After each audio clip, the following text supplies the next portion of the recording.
Constitutional securities guarantees مانگتے تھے پاکستان بننے سے پہلے. جب نہرو رپورٹ آئی اور 1937 کی جب کانگریس منسٹریز قائم ہوئی ہیں نا, اس کے بعد سیپریٹ اسٹیٹ کا قائد اعظم نے کانسیپٹ دیا, جبکہ علامہ اقبال پہلے دے چکے تھے. یہ ان کے رویے ہیں کہ ٹالریٹ نہیں کرتے. اب یہ ہے کہ سپریم کورٹ کا جہاں تک تعلق ہے, اگر آپ کو یاد ہو کہ افضل گرو تھے, ان پہ پارلیمنٹ پہ حملے کا الزام تھا.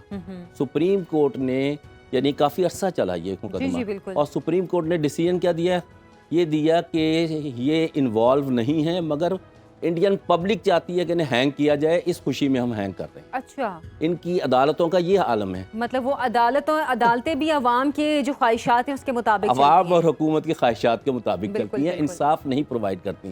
آج اگر سروے کا کہا ہے ایک مسجد کا, ایک یعنی مزار کا, ایک مدرسے کا, کیونکہ یہ دیوبند کے مدرسے کے بھی خلاف بیٹھے ہوئے ہیں, 2000 میں وہ بھی شامل ہیں, تو یہ سروے جو ہے الٹیمیٹلی چل کے کہاں ختم ہوگا؟ 50 سال بعد, 10 سال بعد, 20 سال بعد. اگر یہ چلتا رہتا ہے تو 2 صدیاں لیتے ہیں ختم ہونے میں. مگر اس میں آپ یہ دیکھیے کہ یہ قصہ بھی جو ہے, زیادہ قصے جو ہیں یہ انگریزوں کے آنے کے بعد شروع ہوئے ہیں. یہ 1911 کی ایک کتاب تھی شاردا ولاس کی, اس کو انہوں نے بنیاد بنایا ہے. اس سے پہلے آپ دیکھیے 1911 کا وہ موقع ہے جب انہوں نے ایسٹ پاکستان کی جو یعنی انڈیپینڈنٹ صوبہ بنایا گیا تھا, تو وہ ریووک کیا گیا, کیونکہ ایسٹ بنگال میں مسلم میجورٹی تھی, اور وہاں پر مسلم میجورٹی ہونے کی وجہ سے وہاں پر مسلمانوں کو فائدہ پہنچنا تھا, جو 1905 میں ہوئی تھی 1911 میں منسوخ کر دی گئی. اور یہ وہ ریوائیول ہے, ہندو ریوائیول, جس کے بعد پھر RSS نے جنم لیا, جس کے بعد پہلے وہ تھی مہا سبائی کہلاتے تھے, ہندوتوا. یہ ہندواتا ہی کی نسلیں ہیں, اور یہ جو ہیں BJP اور RSS کی یعنی ایک نمائندہ گماشتہ تحریک ہے, جس کو شیو گپتا چلا رہے ہیں. اور شیو سینا بھی, ان کے پاس سینکڑوں اس طرح کی تنظیمیں ہیں, اور 1 لاکھ نہیں, 10 لاکھ نہیں, چند کروڑ انہوں نے ملیٹنٹ پیدا کیے ہوئے ہیں, جس کی بنیاد پر ہندوستان کے اندر یہ صورتحال پیدا ہو رہی ہے. اور اس کا انجام جو ہے, جیسے آپ نے کہا کہ سب ہندو جو ہیں وہ ایکسٹریمسٹ نہیں ہیں. جب پاکستان بنا تھا تو اس وقت بھی مسلمانوں اور ہندوؤں کے روابط اچھے تھے, مگر ہندو ایکسٹریمسٹ جو ہے وہ ٹالریٹ کرنے کو تیار نہیں, وہ عیسائیوں کو بھی تیار نہیں ہے. میں آپ سے اگلا سوال بھی کرنا چاہ رہی ہوں, ابھی جیسے کہ آپ پہلے سوال پہ کہہ بھی رہے تھے کہ جو بڑے بڑے سٹارز ہیں وہ اجمیر شریف کی درگاہ پہ جاتے ہیں, اور یہاں پر جو راجستھان کی اہم ہندو شخصیات ہیں انہوں نے بھارتی وزیر اعظم کو خط لکھ کر اجمیر شریف کے سروے کی مذمت بھی کی ہے, اور کارروائی کرنے سے روکنے کا مطالبہ بھی کیا ہے. اب یہ تو ظاہر ہوتا ہے کہ جو وہاں کی اکثر ہندو کمیونٹی ہے, اس میں بھی یہ جو صورتحال ہے وہ عدم مقبولیت کا شکار ہے, وہ بھی یہ پسند نہیں کر رہے ہیں. اس کے ضمن میں مجھے ایک بہت پیارا جملہ یاد آ رہا ہے, جو دلت لیڈر تھے نا, جو پہلے اچھوت کہلائے, اس کے بعد شودر کہلائے, ہریجن کہلائے, اور اب ان کا نام ہے schedule cost, schedule tribes and OBC other backward classes. اچھا, نام بدلنے سے یہ چاہتے ہیں کہ تاریخ بھی شاید بدل جاتی ہے. اب اس میں وہ بڑا واضح طور پر کہتے ہیں کہ ہمارا کہ ہم ہندو نہیں ہیں, مگر ہندو کلچر میں پیدا ہو. اور دوسری بات وہ یہ کہتے ہیں کہ ہندو برہمنزم جو ہے یہ اپنوں کو بھی نہیں بخشتا, تو یہ مسلمانوں کو کیسے بخشے گا.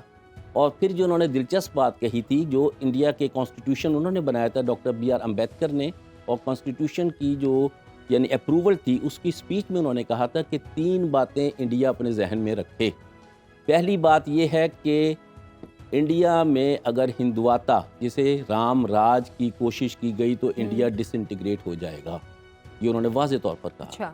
دوسری بات یہ کہی کہ ہیوی ٹیکسیشن جو ہے وہ ختم کی جائے, یہ باہر سے آنے والے غزنوی ہوں, ابدالی ہوں, خواہ غوری ہوں, خواہ محمد بن قاسم ہوں, یہ سب ہمارے نجات دہندہ بن جائیں گے.